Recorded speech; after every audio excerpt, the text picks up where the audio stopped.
right, John chapter 11, pretty well-known passage. This is when Lazarus dies. So in verse number 1, we're going to read down through verse number 14 right now to get the context, and then my thought is going to be later on down in the chapter. So in John chapter 11, starting in verse 1, now a certain man was sick named Lazarus of Bethany, the town of Mary and her sister Martha. And it was that Mary which anointed the Lord with ointment and wiped his feet with her hair, whose brother Lazarus was sick. Therefore his sister sent unto him, saying, Lord, behold, he whom thou lovest is sick.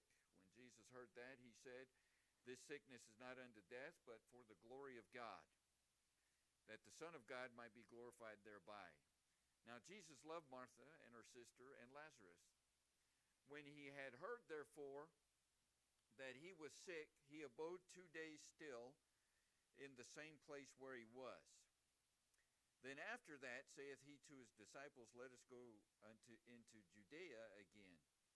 His disciples say unto him, Master, the Jews of late sought to stone thee, and goest thou thither again? Jesus answered, Are there not 12 hours in the day? If any man walk in the day, he stumbleth not, because he seeth the light of this world. But if a man walk in the night, he stumbleth because there is no light in him. These things said he, and after that he saith unto them, Our friend Lazarus sleepeth, but I go that I may awake him out of sleep. Then said his disciples, Lord, if he sleep, he shall do well.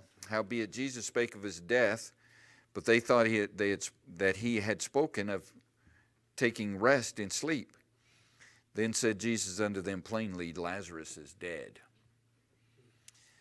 All right, so here we have, there's a bunch of things here. First of all, Jesus is told that Lazarus is sick to the point of, it was pretty serious sickness. And it was somebody that Jesus liked, because doesn't it say here that Jesus loved Mary and Martha and Lazarus? And what did Jesus do when he found out Lazarus was sick? And it was a pretty serious illness. He abode 2 days. And then he said, let's go to Judea. So Jesus is kind of taking his time, isn't he? And then we get down into verses 12, 13, 14. Jesus says, we ought to go now because Lazarus, our friend, sleepeth. So Lazarus has died. And he had to tell his disciples plainly, Lazarus is dead. Now, jump down to verse 32.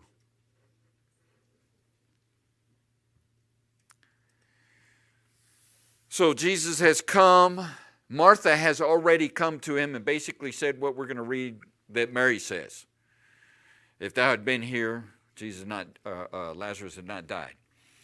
Verse number 32, then when Mary was come where Jesus was and saw him, she fell down at his feet, saying unto him, Lord, if thou hadst been here, my brother had not died. When Jesus therefore saw her weeping, and the Jews also weeping, which came with her, he groaned in the spirit, and was troubled, and said, Where have you laid him? And they said unto him, Lord, come and see. Verse 35. Longest Bible verse in the Bible. Isn't it? The longest. Jesus wept. I remember when I was in homiletics at Ambassador, our instructor put John 11:35 up on the whiteboard, and we had to come up with points, preaching points, about this verse. There's only 2 words in it. Do you know how many points 2 students and our instructor came up with? It was me, another guy, and the instructor. We came up with 35 points on the whiteboard. You know how much is in that phrase right there, Jesus wept? And one of the points that we came up with was, why did Jesus weep? Now, was it because Lazarus had died? No. He had heard about the illness before. Matter of fact, he waited where he was for 2 days at least until Lazarus died before he came. He said plainly in verse number 14, Jesus said unto them plainly, Lazarus is dead. If Jesus was weeping because Lazarus had died, do you think he would have wept then in verse number 35, or do you think he'd have wept back up in verse number 14? Right? So something else is going on that is causing Jesus to weep. Something else, and it's profound. It's something that's profound to him, but we miss it all the time when we read this account. I say we, at least I did for a while. And then I understood. He's not weeping because Lazarus is dead. He's weeping because everybody else around him doesn't believe him. It's their unbelief that causes Jesus to weep.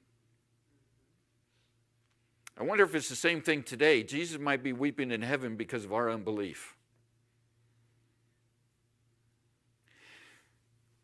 Let's take a look again. Verse number 33. When Jesus therefore saw her, that's Mary, weeping, and the Jews also weeping, which came with her, what? He groaned in the spirit. Didn't I tell you that I am the resurrection? Matter of fact, he's going to say it again. Didn't I tell you that I'm the resurrection?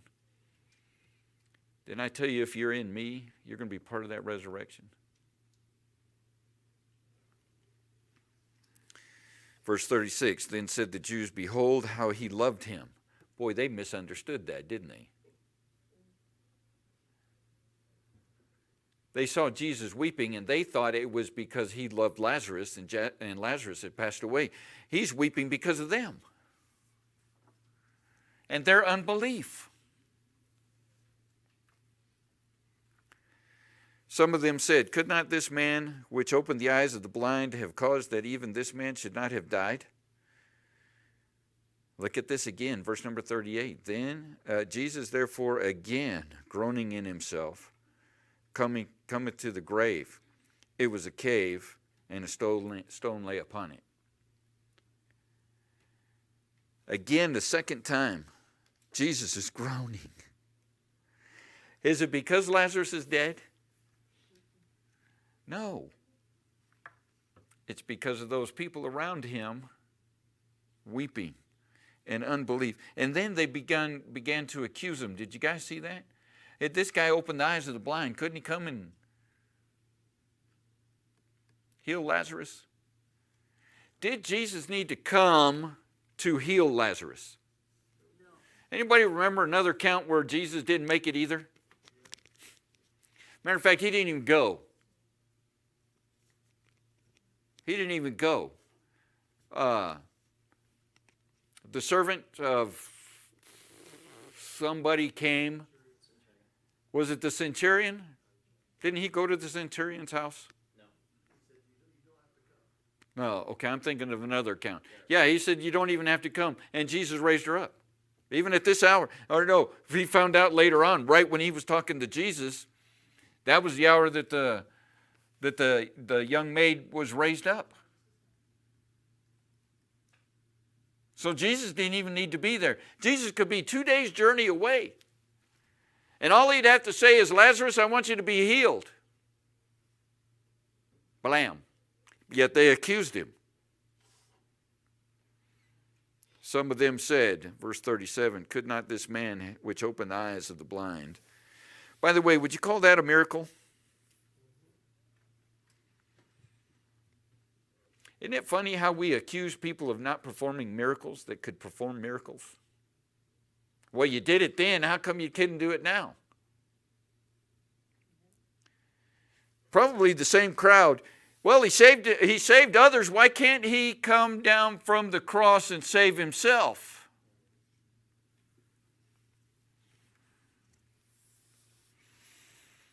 Jesus groaned. Do you think he groaned on the cross when he heard that too? All right, so we are at the cave, and the stone lay upon it. Verse 39, Jesus said, "Take ye away the stone." Martha, the sister of him that was dead, saith unto him, "Lord, you know he's my brother, he stinketh." Is that what it says? No. But most sisters would say that about their brother. Right? "Lord, by this time he stinketh, for he had been dead 4 days." Jesus saith unto her, "Said I not unto thee that if thou wouldst believe, thou shouldst see the glory of God?" You know what caused Jesus to weep? They didn't believe. They took away the stone from the place where the dead was laid. And Jesus lifted up his eyes and said, "Father, I thank thee that thou hast heard me. And I knew that thou hearest me always. But because of the people which stand by, I said it, that they may believe that thou hast sent me." And when he had thus spoken, he cried with a loud voice, "Lazarus, come forth." And he that was dead came forth, bound hand and foot with grave clothes, and his face was bound with a napkin. And Jesus saith unto them, "Loose him and let him go." Now, he's bound. How did he walk? Did he do the shuffle?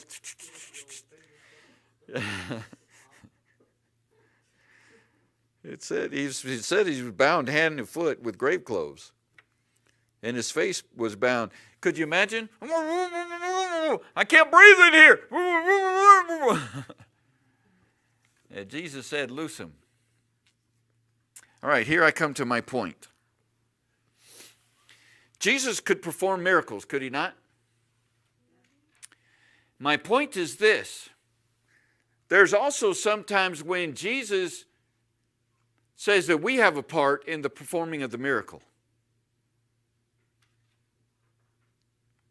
All right? Some of you that have been here for a little while, I preached this message a couple of years ago. But it applies to something that has happened here recently with us. In verse 39 it says, Jesus said, "Take ye away the stone." That was the people's part in this miracle. So it's not always Jesus just going to do it. He could. He could have just stood there and looked at the stone and flicked his finger like this, and the stone would have rolled away. Lazarus could have come forth. He could have flicked his finger again, and the grave clothes would have come off. But he didn't. There was a part that the people had to help in the miracle. Okay? Did you see it in verse 39? "Take ye away the stone." Then also in verse 44, Jesus saith unto them, "Loose him and let him go." Two things the people did in conjunction with this miracle. Do you guys see that? Give me the caveman grunt. Yes, I see that. Anya, do this. Anya. Yes.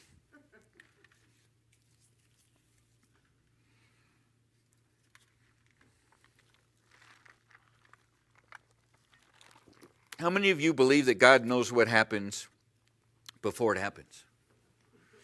How many of you believe that God knows everything before it happens, and He's already got it taken care of?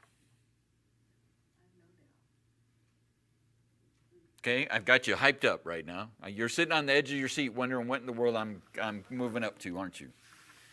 I got an email today from the property manager. There's a possibility we're going to lose this building. Somebody else is coming in with a better offer, and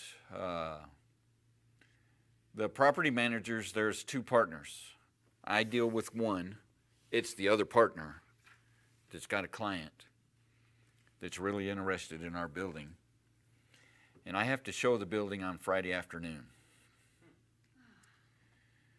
to that other partner and to the prospective client to see if this is going to work out for them. If it works out, then we're going to have to move.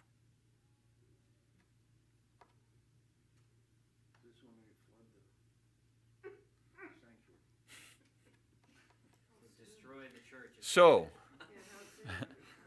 I don't know. I know nothing. I just know on Friday I got to open the door and let that other partner in and the prospective tenant in to look at the building. I don't know if it will be. I know we'll definitely be here through the end of the month. We've paid the rent for the end of the month. I don't know past that. Like Sunday, So, end of the month? oh man, yeah, it'd be Sunday, wouldn't it? Like we already said that? I'm thinking we're still in the beginning of the month. No. And so when I got the email, I'm a human being. I got a little anxious. What in the world are we going to do?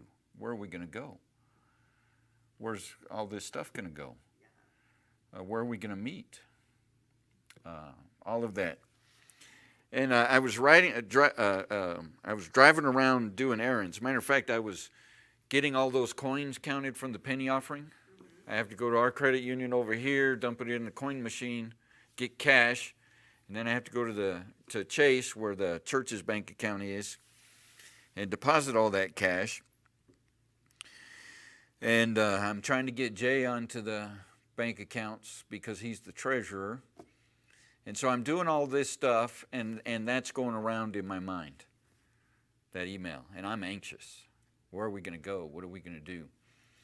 And then it dawned on me. God already knows. He knew this was going to happen. Matter of fact, He's already got it worked out. He's already got it worked out. If we have to move, He's already got the place. If we have to move, there's already wheels in motion for us to get there. Why this message?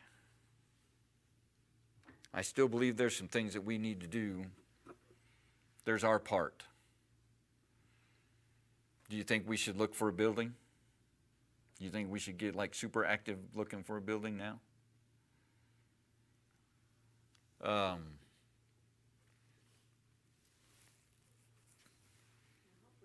There's a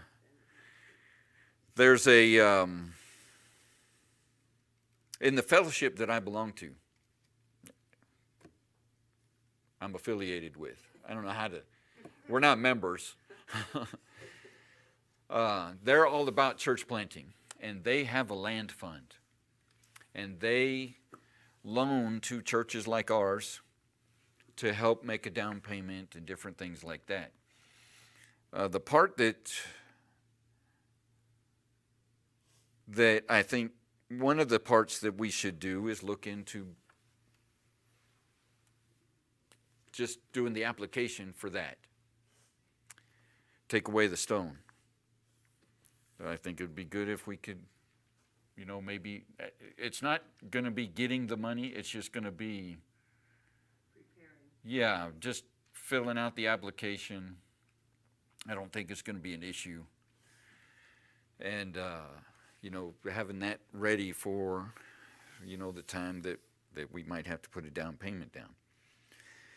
Definitely one of the things that we ought to do is pray hard. All right, Lord, we've been praying for a building for a while, and it seems like, did I mention about the missions conference? And somebody is not happy about us having such a successful missions conference. We've got an enemy. And if he couldn't shut down the conference to begin with, couldn't he try to put us out of business afterwards? Or make us fret, or get our eyes off of what's important, discourage us, snatch away the joy and the victory. As soon as I told you I was anxious while I was driving around, and I'm thinking about this. As soon as I came to that conclusion, God knew this was going to happen. He's already got it figured out. The anxiety went away. That minute. And I haven't been anxious all day. I think about it. I'm still thinking, okay, God, what can I do? What's my part? And he's just kind of led about starting that application process. So I'm going to be making a couple of phone calls over the next couple of days. See if we can get on on that list, get an application going. And then seriously looking around for a place. And I'm of that mindset that I'm going to go to the mailbox and there's going to be a letter in there, Dear Old Pueblo Baptist Church, we're such and such a Lutheran church right around the corner from you. And we're bankrupt and we want you to come and take our building.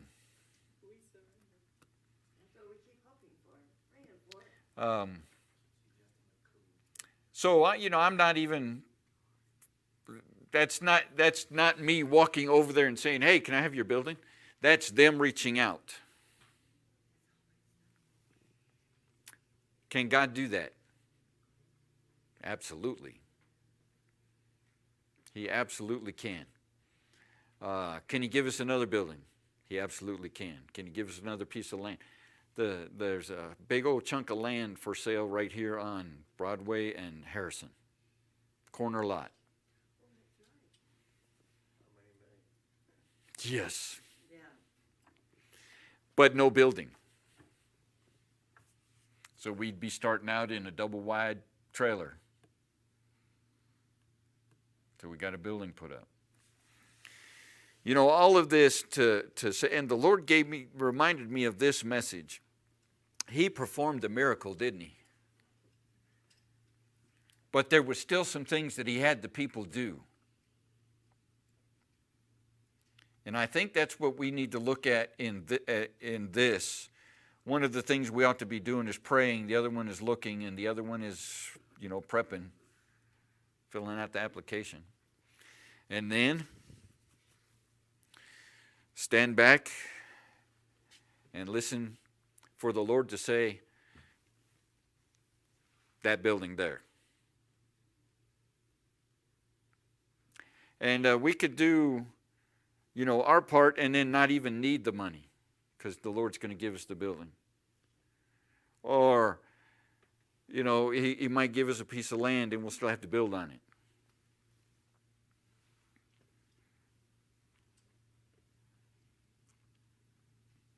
The thought is this: Jesus performed the miracle, but we had our part. And now I'm looking for the day, after this is all over, I'll stand up and re-preach the message. Hey guys, you remember when Jesus raised up Lazarus? And He had them do their part? Hey guys, you remember when we were standing there on the 22nd of February? And looking at the miracle, looking towards the miracle. And we'll be able to reflect and give testimony on the miracle that He performed. That's the day I'm looking forward. That's the day I'm looking forward to. So, not saying that we're going to have to move. I won't know that until Friday. But This is either a kick in the pants from God saying, get out there and do your part. It's a stab in the back from Satan to say, you're doing too good.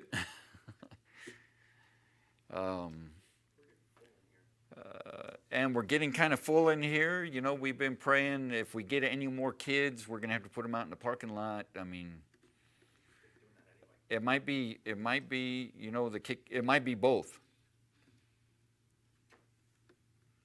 It might be both. So, guys, I don't want you to be anxious. Don't want you to be worried about it. Just realize God's got it. He knew this was going to happen. He's already got it figured out. All we got to do is just go through the motions and do our part. And whatever our part is, you know, with His leading, we'll know. But at least those couple of things we can do. All right, questions, comments? David?